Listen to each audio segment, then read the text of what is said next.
Hello everybody, welcome back to my channel Namaste Canada.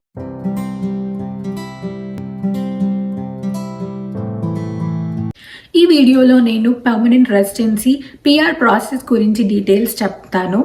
Starting నుండి end వరకు కంప్లీట్గా PR approve అయ్యే వరకు స్టెప్ బై స్టెప్ ప్రాసెస్ ఎలా వెళ్తుంది అండ్ ఏమేమి డాక్యుమెంట్స్ మనం ఏ స్టేజ్లో సబ్మిట్ చేయాలి, ఎంత ఎక్స్పెన్స్ అవుతుంది అన్నది ఈ వీడియోలో నేను కవర్ చేస్తాను.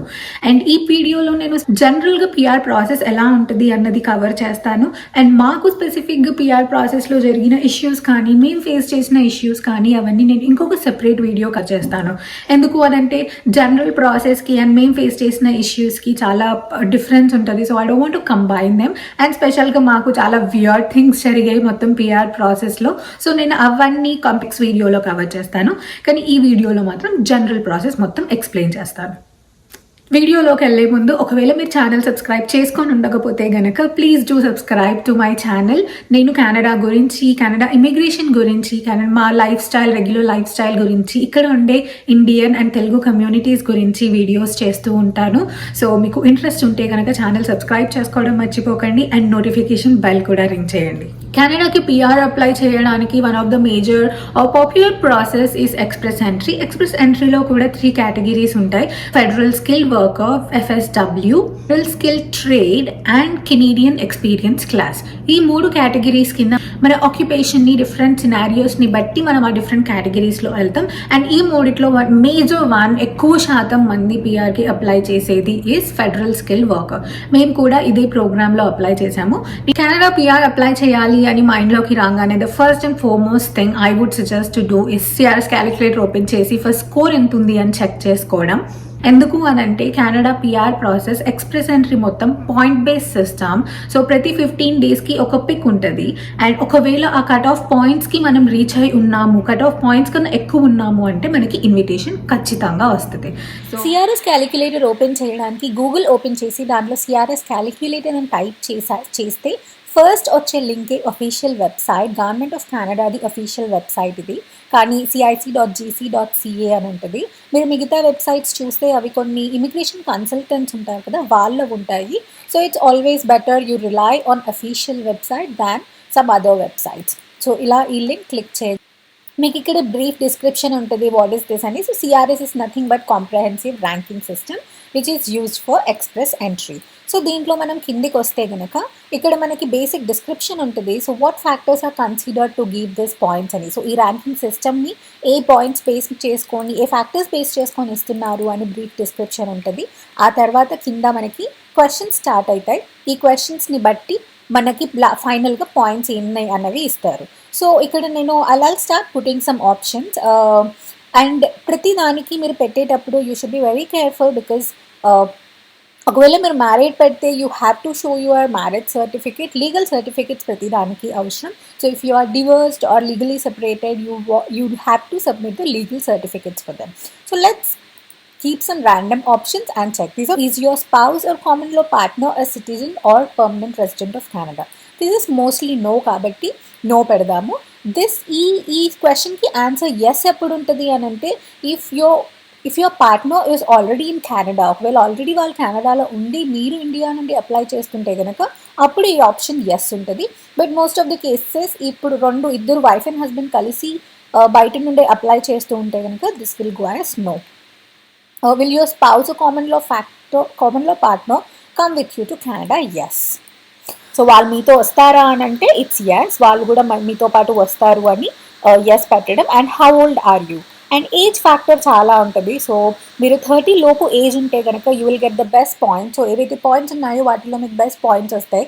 బట్ 30 కన్నా ఎక్కువ అవుతున్న కొద్దీ ప్రతి ఇయర్కి యూ విల్ హ్యావ్ 5 పాయింట్స్ తగ్గుతూ ఉంటాయి. And what's the level of education? So level of ఎడ్యుకేషన్కి మనం ఈసీఏ చేయించాలి, which is educational credential assessment. So వీళ్ళు ఇచ్చిన దాన్ని బట్టి మన ఎడ్యుకేషన్ ఎంత ఈక్వివలెంట్ అని తెలుస్తుంది. సో ఒకవేళ ఇండియాలో చదివి ఉంటే ఇండియాలో చదివిన దానికి కెనడాలో ఈక్వివలెంట్ ఎంత అన్నది వీళ్ళు చెప్తారన్నమాట. ఇది ఎలా చేయాలి అన్నది నేను నెక్స్ట్ స్టెప్లో చెప్తాను, విచ్ ఈస్ నార్మలీ కామన్ ఉంటుంది. So let me take it directly. So నేను మాస్టర్స్ పెడుతున్నాను. సో ఏదైనా ఎక్కడైనా మాస్టర్స్ చేసుంటే కనుక that will come as masters. And the next question is, have you earned a Canadian degree, diploma or certificate? So మీరు ఒకవేళ కెనడాలో చదివి ఉంటే కనుక ఈ క్వశ్చన్కి ఎస్ వస్తుంది, అండ్ జనరిక్ కేసులో ఇట్స్ నో కాబట్టి నో పెడుతున్నాను. And the next one is official languages. So Canada official languages are English and French. So ఈ రెండు లాంగ్వేజెస్లో ఏదో ఒకటి మనకు ఖచ్చితంగా వచ్చి ఉండాలి ఇక్కడ వచ్చి ఉండడానికి. సో అందుకని ఈ రెండిట్లో ఏదో ఒకటి మనకు వచ్చా లేదా అని టెస్ట్ చేయడానికి ఈ ఆప్షన్ ఉంటుంది. సో దీంట్లో we put as yes. And ఏవైతే టెస్ట్ రిజల్ట్స్ ఉంటాయో అవి ఓన్లీ 2 years మాత్రమే వ్యాలిడిటీ ఉంటుంది వాటికి. సో 2 years దాటింది మనం ఎగ్జామ్ రాసి అంటే కనుక we have to retake the exam. So and A language test తీసుకుంటున్నారు అని కూడా IELTS అండ్ సెల్పేప్ ఏమో ఇంగ్లీష్కి. ఒకవేళ మీకు ఫ్రెంచ్ వచ్చుంటే కనుక you can take TEF Canada and TCF Canada. But the generic one again is IELTS. So let me put that here. And దీంట్లో I'm keeping like normal scores పెడుతున్నాను నేను. జనరల్గా ఎవరికైనా ఈ స్కోర్స్ అయితే వస్తాయి అన్నట్టుగా నేను జనరల్ స్కోర్స్ పెడుతున్నాను. Let's see now.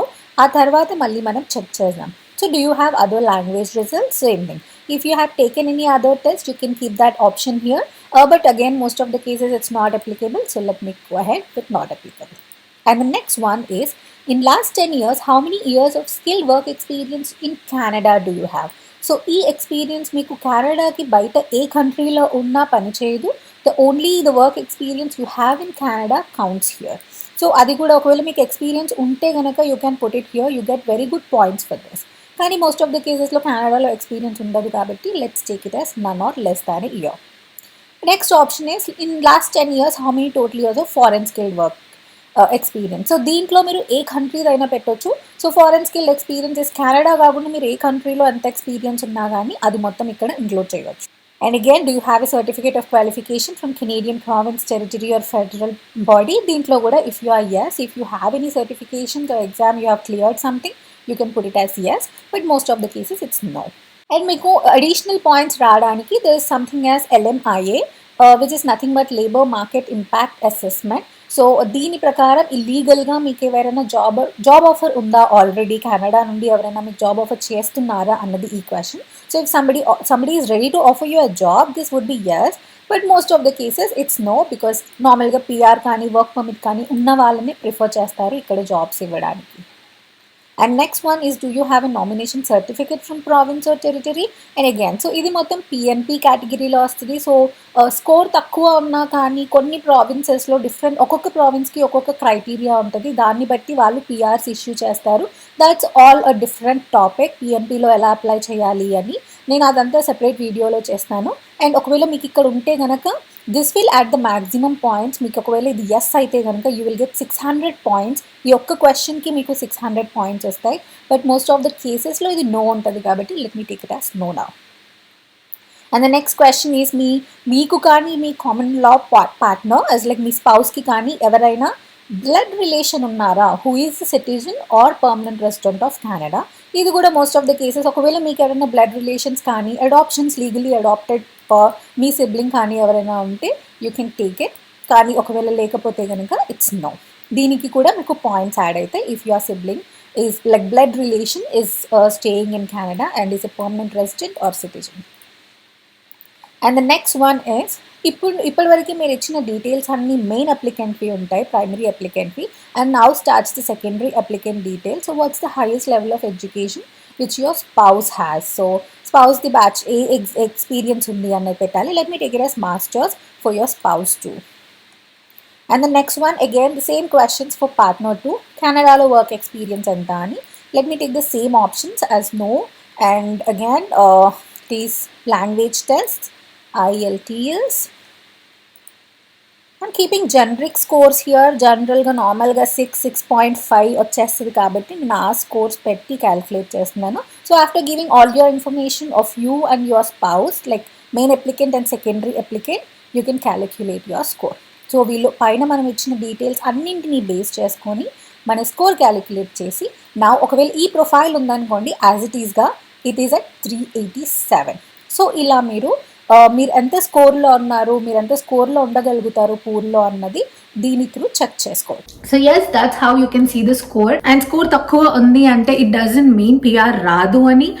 స్కోర్ తక్కువ ఉన్నా సరే there are different programs like PNP, different provinces లో ప్రోగ్రామ్స్ ఉన్నాయి where they consider people or profile with less clearest score. So score తక్కువ ఉంది అనేసి బ్యాక్ స్టెప్ వేయడానికి అవసరం లేదు. But yes, if it's a drastic change or you can make any change to the score, మీరు IELTS లో ఎక్కువ score తెచ్చుకొని నేను స్కోర్ పెంచగలుగుతాను అంటే కనుక that's the best thing to do. Because express entry పిక్లో మీకు వచ్చేసింది అంటే కనుక that's the quickest process. PNP కోసం వెయిట్ చేస్తే కొంచెం ఎక్కువ వెయిట్ చేయాల్సి వస్తుంది, లెంతీ ప్రాసెస్ అవుతుంది. But if you can get through that score, cut off score, that's the best thing. And the next step to do is educational credential assessment. So it's nothing but మనం ఇండియాలో చదువున్నాం కాబట్టి ఇండియాలో చదివిన మన ఎడ్యుకేషన్కి కెనడాలో equivalent ఎంత అన్నది వీళ్ళు అసెస్ చేస్తారు. అండ్ ఇది చేయడానికి there are different organisations, but అన్నింటిలో WES, World Education Services Canada, is the most popular one and is the most quick one. మీకు ఏవైతే మన క్వికెస్ట్గా మీకు ఇవ్వగలుగుతుందో అది దానిదే, ఆ క్వికెస్టే మీకు ఇవ్వనీకి అసెస్మెంట్ రిజల్ట్ ఇవ్వనీకి it takes 35 to 40 working days. ఇప్పుడు మేము చేసినప్పుడు it was 20 working days, but yes it's 35 to 40 working days now. మీకేం రిటర్న్ రాకపోతే రిక్వెస్టింగ్ మోర్ ట్రాన్స్క్రిప్ట్స్. సో ఈ ఫేజ్లో మీరు ట్రాన్స్క్రిప్ట్స్ ప్రొవైడ్ చేయాలి, అన్ని జిరాక్స్ కాపీస్ ప్రొవైడ్ చేయాలి, ప్రతి సర్టిఫికేట్ది, ప్రతి సెమిస్టర్ది, CMM, provincial and convocation is a mandatory certificate here. మీరు ఏం చదివినా సరే convocation from your university is a mandate certificate here. So అన్నింటివి xeroxes and transcripts for your memos should be provided. So అవి ప్రొవైడ్ చేస్తే they should be, and the biggest point is they should be in a sealed envelope, seal చేసిన ఎన్వెలప్లో ఉండాలి. And ఇప్పుడు universities డైరెక్ట్గా కూడా పంపిస్తున్నాయి. So that's a new rule. ఒకవేళ మీ యూనివర్సిటీలో ఫెసిలిటీ అవైలబుల్ ఉంటే కనుక ప్లీజ్ యూజ్ ఇట్. సో మీరు డబ్బులు పే చేస్తే యూనివర్సిటీ వాళ్ళే డైరెక్ట్గా వెస్ట్ కెనడాకి పంపిస్తారు, వాళ్ళ ట్రాన్స్క్రిప్ట్స్ అవన్నీ వాళ్ళే సెండ్ చేస్తారనమాట. ఒకవేళ మీ యూనివర్సిటీలో ఆ ఫెసిలిటీ లేదు అని అంటే, వాళ్ళు చెయ్యను అంటే కనుక you can send from your end. మీరే వాళ్ళ దగ్గరికి వెళ్ళి ట్రాన్స్క్రిప్ట్స్ అయితే ఇస్తారు కాబట్టి ట్రాన్స్క్రిప్ట్స్ తీసుకొని మీరే పంపించవచ్చు. పంపించాక మీకు 35 డేస్లో వస్తుంది. So when you wait this time, so మీరు ఆల్రెడీ CRSలో చూసారు ఎంత స్కోర్ రాగలుగుతుంది, ఎంత IELTS స్కోర్కి అని. సో దాన్ని బట్టి మీరు మీ IELTS ప్రిపరేషన్ స్టార్ట్ చేయొచ్చు. ఎందుకంటే వెస్ట్ ఎలాగో 2 months ఆఫ్ టైం తీసుకుంటుంది కాబట్టి మీరు సైమల్టేనియస్లీ IELTS బుక్ చేసుకొని IELTSకి ప్రిపరేషన్ స్టార్ట్ చేయొచ్చు. అండ్ IELTS స్కోర్ చాలా డిఫరెన్స్ చేస్తుంది. Let me show that to you. And when we come to the same page, CRS calculator మనం ఇందాక చెక్ చేసింది. సో సేమ్ సినారియో పెడుతున్నాను. మనకి ఇందాక 387 స్కోర్ వచ్చింది కదా, బట్ ఇఫ్ యూ రిమెంబర్ మనం ఇందాక యూస్ చేసింది మినిమమ్ స్కోర్. సో మొత్తం IELTS మొత్తం అన్ని మాడ్యూల్స్లో మనం యావరేజ్ స్కోర్స్ పెట్టాము అరౌండ్ 6 to 6.5. బట్ IELTS ఈ స్పెషల్లీ CRS క్యాలిక్యులేటర్ కోసం ఇట్స్ అ మ్యాజిక్ ఫిగర్ ఒకటి ఉంది విచ్ ఈస్ 8777. సో ఒకవేళ మీకు లిజనింగ్లో 8 వచ్చి మిగతా మూడింటిలో మీకు 777 వచ్చాయంటే, so these are the minimum scores. So దీంట్లో 8 వచ్చి దీంట్లో 777 వచ్చాయంటే కనుక మీకు 50 points ఎక్స్ట్రా యాడ్ అవుతాయి పర్ పర్సన్. సో మనం ఇక్కడ యాడ్ చేసి చూద్దాం. So let me keep 8 here for listening, and మిగతా మూడింటికి నేను 7 and 7 పెడతాను. And same thing I'll do for the primary applicant also. So primary అప్లికెంట్కి కూడా నేను లిజనింగ్లో 8 పెట్టేస్తాను, అండ్ మిగతా దాంట్లో 7 and 7. సో ఇప్పుడు నేను ఈ సేమ్ ప్రొఫైల్లో ఏం చేంజ్ చేయలేదు. నేను only change I did is IELTS స్కోర్. సో నేను ఇప్పుడు ఈ స్కోర్ 8777 పెట్టాక let me do calculate. And now if I check, 472. It's ఇందాక 387 ఉండింది కదా, సో నౌ వీఆర్ ఎట్ 472. ఒకవేళ మీరు ఈ స్కోర్లో ఉన్నారు అంటే కనుక ఇప్పుడు కట్ ఆఫ్ నడుస్తున్న స్కోర్ కూడా the maximum which went is 471. So 471, 465 to 471 మధ్యలో ఉంది. So if you could do this, you are like next పిక్లో మీకు ఖచ్చితంగా వచ్చేస్తుంది. So if you see IELTS makes a huge difference, that too if you can get this 8777 figure. So once your IELTS is done, so IELTS అయ్యే వరకు ఎలాగో మనకి slot దొరికి book చేసుకొని అయ్యే వరకు 1.5 month or 2 months ఈజీగా అవుతుంది. సో అది అయ్యే లోపు మనకి వెస్ట్ అసెస్మెంట్ రిజల్ట్ కూడా వచ్చేస్తుంది ఎడ్యుకేషనల్ది. అవి 2 వచ్చాక and you are very good to go to create or your express entry profile.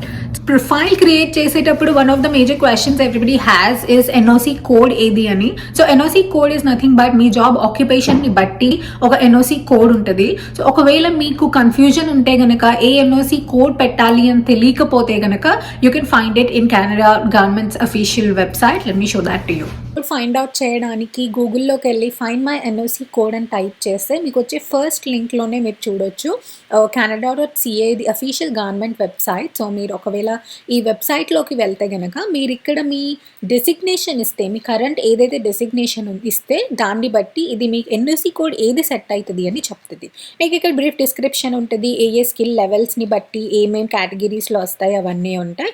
But if you go down completely ఇక్కడ మీకు ఆప్షన్ ఉంది. ప్రతి దానికి ఇప్పుడు ఈ లెజిస్లేటర్స్కి 0011 ఇస్ ఎన్ఓసి కోడ్. సో అట్లనే ప్రతి దానికి ఒక కోడ్ ఉంటుంది. So if I take an example of analyst, నేను జస్ట్ ర్యాండమ్గా ఒక అనలిస్ట్ అని ఇస్తున్నాను. బట్ అనలిస్ట్ అని ఇస్తే కూడా నాకు 4 వచ్చాయి. సో ఇప్పుడు మనకు డౌట్ రావచ్చు ఇందులోంచి ఏది చూస్ చేసుకోవాలి అనేసి. సో మనకి ఆ డౌట్ వచ్చినప్పుడు ఏదైతే మీకు పైననే go to the NOC website అని కనిపిస్తుందో అది క్లిక్ చేయండి. సో మీరు అది క్లిక్ చేస్తే కనుక మీకు ఇక్కడ ఇంకా డీటెయిల్గా రోల్స్ అండ్ రెస్పాన్సిబిలిటీస్ కూడా ఇస్తారు. సో మీరు ఇప్పుడున్న మీకు ఏదైతే డెసిగ్నేషన్ ఉందో అది ఇచ్చి చూడండి. సో అనలిస్ట్ అని డెసిగ్నేషన్ ఇచ్చాను నేను. అనలిస్ట్ డెసిగ్నేషన్ ఇస్తే కనుక I got multiple different analyst positions, కానీ అనలిస్ట్ రిలేటెడ్ అన్నీ వచ్చాయి. సో వీటన్నింటిలో నేను రిలేటెడ్గా నాకు ఉంది ఫైనాన్షియల్ అండ్ ఇన్వెస్ట్మెంట్ అనలిస్ట్. ఒకవేళ నాకు రిలేటెడ్గా ఉంది అని అనిపిస్తే I will go there and check if it is correct. మీరు ఇక్కడ చూసుకుంటే కనుక మీకు చాలా డెసిగ్నేషన్స్ ఉన్నాయి రిలేటెడ్ టు దిస్ వన్. మీరు ఇంకా డీటెయిల్స్ చూడాలి, అసలు రోల్స్ అండ్ రెస్పాన్సిబిలిటీస్ కూడా చూడాలి అంటే ఆ ప్రొఫెషన్ని క్లిక్ చేయండి, ఆ ఎన్ఓసి కోడ్ని. సో దాన్ని బట్టి మీకు ఇక్కడ డిసిగ్నేషన్స్ చూపిస్తుంది. సో ఇందులో ఒకవేళ మీది లేకపోతే టెన్షన్ పడొద్దు, ఇక్కడ మేజర్ వేస్తారు. సో మీరు ఇక్కడ ఇండెక్స్ ఆఫ్ టైటిల్స్ అని ఉంది కదా, అది క్లిక్ చేస్తే కనుక మీకు ప్రతి టైటిల్ కనిపిస్తుంది, ప్రతి డిసిగ్నేషన్ మీకు అన్నీ ఇక్కడ ఉంటుంది. సో ఒకవేళ ఇందులో మీది ఏదైనా ఉందనుకోండి, then yes you can go ahead and use this code as your NOC code 1112. ఒకవేళ మీకు ఇంకా డౌట్ ఉంది అనుకోండి, కన్ఫర్మ్ చేసుకోవాలి అనుకుంటే కిందకు వచ్చి మెయిన్ డ్యూటీస్ చూడండి. So this gives you the overview of roles and responsibilities this professions might have. So దీంట్లో మీకు కంప్లీట్గా 100% మ్యాచ్ అవ్వాలి, ప్రతి రోల్స్ అండ్ రెస్పాన్సిబిలిటీ మ్యాచ్ అవ్వాలి అని లేదు. 100% మ్యాచ్ కాకుండా if it's relatable, so same ఉందనుకోండి, మీకు రిలేటబుల్గా ఉంటే కనుక you can take this as your code and go ahead. So ఇలా మీరు ప్రతి ఒక్కటి చెక్ చేసుకోవచ్చు. అండ్ సేమ్ దాని కిందనే మీకు దీనికి రిలేటెడ్గా ఉన్నాయి కూడా ఇస్తారు. సో దీనికి ఫైనాన్షియల్ అనలిస్ట్కి రిలేటెడ్గా ఉన్నాయి ఇవి. సో ఇక్కడ మీవి ఎడ్యుకేషనల్ క్వాలిఫికేషన్స్ కానీ రోల్స్ అండ్ రెస్పాన్సిబిలిటీస్ కానీ మ్యాచ్ అవ్వట్లేదు అని అంటే then you can come down and see and some of these also. Roles and responsibilities base చేసుకొని మీ ఎన్ఓసి కోడ్ ఏది అని డిసైడ్ చేసుకోవచ్చు. ఎక్స్ప్రెస్ ఎంట్రీ ప్రొఫైల్ క్రియేట్ చేయడం is free. So express entry పూల్లో ఉన్నప్పుడు ప్రతి 15 daysకి జరిగే పిక్లో ఒకవేళ మనకి కట్ ఆఫ్ కన్నా ఎక్కువ పాయింట్స్ ఉంటే కనుక you will be getting an ITA, which is called as invitation to apply. So they are inviting you to apply for PR. So make ITA వచ్చాక they'll give you 60 days to submit all documents. So మీరు ఎప్పుడైతే profile create చేశారు and you know that I'm at good score and నాకు next పిక్లో వచ్చేస్తుంది అని తెలిసి ఉంటే start collecting documents simultaneously. One is language test report and next EC medical reports కూడా చేయించాలి మీరు సైమల్టేనియస్గా. ఐటీఏ రాగానే మీకు దాంట్లోనే మెడికల్ కూడా చేయించాలి అని ఉంటుంది. సో మెడికల్ టెస్ట్ కూడా మీరు ఓన్లీ ఆథరైజ్డ్ హాస్పిటల్స్లో మాత్రమే చేయగలుగుతారు. Again the same website cic.ca వెళ్తే మీకు మీ ఏరియాలో, సో ఇప్పుడు if you are in Hyderabad, so హైదరాబాద్లో ఏ hospitals are connected or associated with CIC అని తెలుస్తుంది. సో ఆ హాస్పిటల్స్కి మాత్రమే వెళ్ళి చేయించాలి. It cost around 4,500 I think whole package for a person. ఈ టెస్ట్ ప్రతి ఒక్కరికి చేయించాలి, ఇది kids or spouse, main applicant, secondary applicant అందరికీ చేయించాలి. ఉన్న ఏ హాస్పిటల్స్లో మనము టెస్ట్ చేయించుకోవచ్చు కెనడా పిఆర్ కోసము అని కూడా వాళ్ళ వెబ్సైట్లో వాళ్ళు మెన్షన్ చేశారు. cic.gc.caలో మెన్షన్ చేశారు. సో నేను ఇక్కడ ఆల్రెడీ కంట్రీ ఇచ్చి ఉన్నాను. సో ఇప్పుడు ఇవన్నీ సిటీ వైజ్గా ఆర్డర్డ్గా ఉన్నాయి. So first Ahmedabad, Bengaluru. So ఇప్పుడు ఎవరైనా బెంగళూరులో ఉంటే కనుక they can take test from 40 hospitals. ఇవన్నీ ఆ హాస్పిటల్వే ఉన్నాయి. ఈ హాస్పిటల్లోనే డిఫరెంట్ మెంబర్స్వి కాంటాక్ట్స్ ఇచ్చారు, డిఫరెంట్ కాంటాక్ట్స్ ఇచ్చారు. And next one is Elbit medical diagnostic. So బెంగళూరులో ఉన్న వాళ్ళు ఈ 2 హాస్పిటల్స్లో మాత్రమే చేయించుకోగలరు. చేయించుకుంటేనే అది వ్యాలిడ్ ఉంటుంది. అపాయింట్మెంట్స్ కోసం మనకి చాలా నంబర్స్ ఇచ్చి ఉంటారు. ఈ నంబర్స్లో దేనికి కాల్ చేసి అయినా మనము అపాయింట్మెంట్ బుక్ చేసుకోవచ్చు. అండ్ మెడికల్ రిపోర్ట్స్ మన చేతికి ఇవ్వరు, they are directly send to CIC. So మనం జస్ట్ వెళ్ళి మన శాంపిల్స్ అన్ని ఇచ్చేసి ఎక్స్రే అవి ఉంటాయి, సో అవన్నీ చేసేసుకొని వచ్చేస్తే సరిపోతుంది. They will send the reports directly to the CIC. And next one is police clearance certificates. So మీరు లాస్ట్ 10 years ఎక్కడెక్కడ ఉన్నారు, 6 months కన్నా ఎక్కువ ఎక్కడైనా ఉంటే కనుక అక్కడ నుండి పోలీస్ క్లియరెన్స్ సర్టిఫికేట్ అవసరం. ఒకవేళ మీరు ఒకటే కంట్రీలో ఉండుంటే, ఇండియాలోనే ఉండుంటే కనుక only that country you can give. కానీ మీరు 6 months కన్నా ఎక్కువ ఇంకెక్కడ ఉండింటే కనుక you need to get police clearance certificate from that country too. And ఈ డ్యూరేషన్ లోనే మీరు ప్రూఫ్ ఆఫ్ ఫండ్స్ కూడా చూపెట్టాలి. Proof of funds can be an FD or normal cash, liquid cash లాగా అకౌంట్ లో చూపెట్టొచ్చు. సో మెయిన్ పర్పస్ ఏంటి అని అంటే, మీరు ఏదైనా చూపిస్తే that should be in a form that you can liquidate them immediately. And funds ఎంత చూపెట్టాలి అని కూడా మెంబర్ని బట్టి డిపెండ్ అయి ఉంటుంది. So number of family members and funds required ఎంత అని డిపెండ్ అయి ఉంటుంది. సో ఒకవేళ మెంబర్స్ 2 ఉంటే కనుక it's basically a couple, so $16,000 చూపెట్టాలి. అండ్ ఒకవేళ ఒక కిడ్ ఇంక్లూడ్ అయితే కనుక for 3 members you need to show $19,836 Canadian dollars. And it's always suggested to show at least a $500 more than this amount. ఈ links అన్ని description box లో mention చేస్తాను, so that you can go to them directly and check them. And the next thing which are required is work experience letters. ఎంతైతే మీరు experience ఇక్కడ claim చేస్తున్నారో, మీరు profile create చేసినప్పుడు ఎంత ఎక్స్పీరియన్స్ ఇచ్చి క్లెయిమ్ చేశారో అవన్నింటికి రిఫరెన్స్ లెటర్స్ కావాలి. సో ప్రతి ఒక్క కంపెనీ నుండి మీరు వర్క్ చేసిన, మీరు హిస్టరీ అక్కడ ఇచ్చిన ప్రతి ఒక్క కంపెనీ నుండి మీరు రిఫరెన్స్ లెటర్స్ తీసుకోవాలి. So if you need more details on that, I'll make a separate video on format of reference letter which is to be used. And next document which is required is marriage document.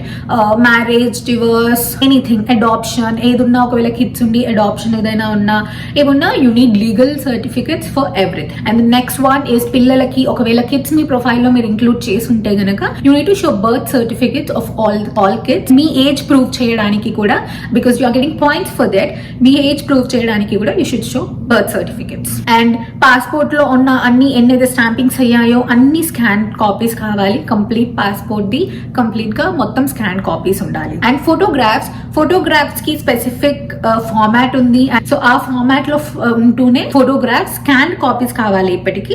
But next step లో మీరు passport submit చేసేటప్పుడు hard copy కావాలి. So ఒకవేళ మీరు Canada job offer ఉంది, or provincial nomination letter ఉంది, or provincial certifications ఉంది అని అంటే కనుక వాటన్నింటికి మీరు ప్రూఫ్స్ చూపెట్టాలి. So basically what all points you have raised or you have declared for claiming points to get that invitation, you have to show proofs for everything now. And ఒకసారి మీ దగ్గర ఈ డాక్యుమెంట్స్ అన్ని రెడీ ఉంటే you can submit them. So as you have 60 days of time, ఆ 60 days లోపు మీరు submit చేయాలి, లేకపోతే మీకు వచ్చిన ఇన్విటేషన్ ల్యాప్స్ అయిపోతుంది. And now yes, you officially have all your documents ready, so you can submit your profile again, like in the same profile. Actually same profile లో మీకు సైడ్ లో అప్లోడ్ డాక్యుమెంట్స్ ఫర్ మీరు ఏదైతే అప్పుడు declare చేశారో అన్నిటికీ side లో upload documents అని ఉంటుంది ఆప్షన్. సో అక్కడ మీరు అన్నిటికీ డాక్యుమెంట్స్ అప్లోడ్ చేయాలి. And when you hit submit, it's done, your profile is submitted and it will be verified. And మీకు ఈ వెరిఫికేషన్ జరుగుతున్న టైంలో there are lot of steps which goes on. So మేము personal గా మేము ఎక్స్పీరియన్స్ చేసింది నేను నెక్స్ట్ వీడియోలో అదంతా కవర్ చేస్తాను.